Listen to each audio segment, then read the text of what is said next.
Oh!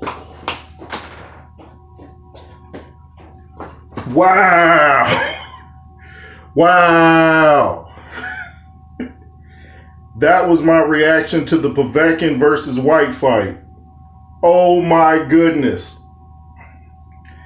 That was, wow.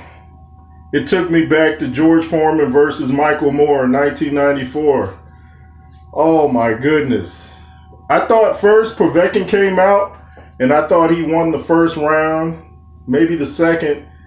But Dillian was hitting him with some shots and moving him around, but I thought Povetkin was being the aggressor.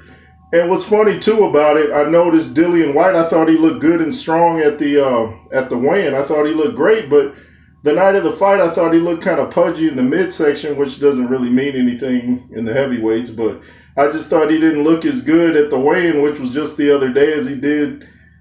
He didn't look as good in the fight as he did in the weigh-in. But anyway, Dillian knocks him down in the first, I think the third or the fourth. And one of them just looked kind of like a flash knockdown, but one of them really got Povetkin. He was pretty hurt, but the round ended with like a little over 10 seconds left, so he went to his corner and gathered himself.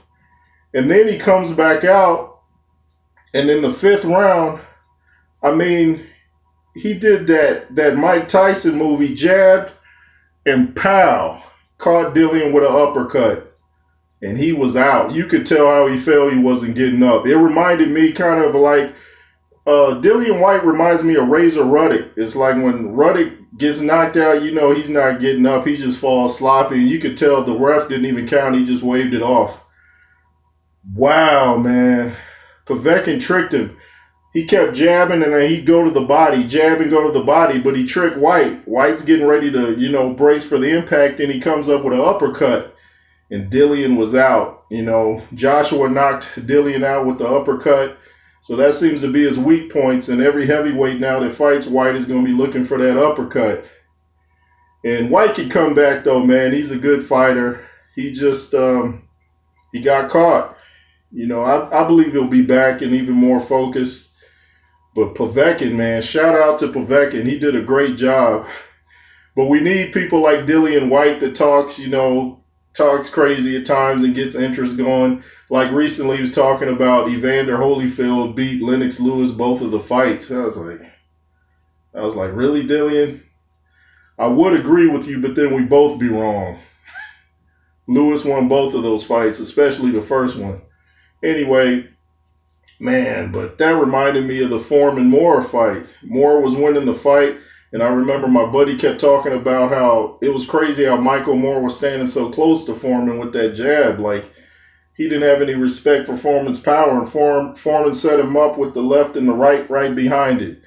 It was like, boop, boop, got him that quick. And you could tell the way Moore fell, he wasn't getting up. And actually, Michael Moore said he was out the blow before that. So it didn't take much to knock him out with the next one. But, man, Povetkin just... So now he's the WBC interim heavyweight champion, the Diamond Belt.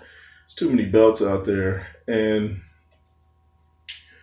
it was going to be Dillian Whyte was going to fight the winner of Fury Wilder, but now there's a rematch clause. So Dillian's going to have to fight Povetkin again. And, man, I definitely look forward to that. Because Povetkin's Olympic, I believe, gold medalist, and he just had a lot of experience. Dillian started off as a kickboxer, even did some MMA briefly. He did a great interview with Teddy Atlas recently, Dillian Whyte, and Teddy was really complimentary of Dillian Whyte and the things that he had been through. And he was rooting for Dillian. I know Teddy was shocked. I believe Teddy even trained Povetkin for a while back in the day. And it was just an exciting night of fights. The undercards were nice. And on another note, I didn't catch the full fight, but I saw a little bit of Sean Porter. Sean Porter looks like he hits really hard, but the guy who was fighting wasn't that affected. So I'm like, man, I guess it's deceptive power. He doesn't have that one-hitter quitter. He won every round on the scorecards, but I'm not really into the lower divisions, just the heavyweights. And man, like I said, Povetkin just bloop, bloop, uppercut, Dillian out. That quick, things changed. I was just like, oh, you gotta love the heavyweights. It's the J. Roos Theory. Beat down the like button, comment, share, subscribe. Be fearless. Don't give up, Dillian. You'll be back. Much respect. Shout out to Povetkin.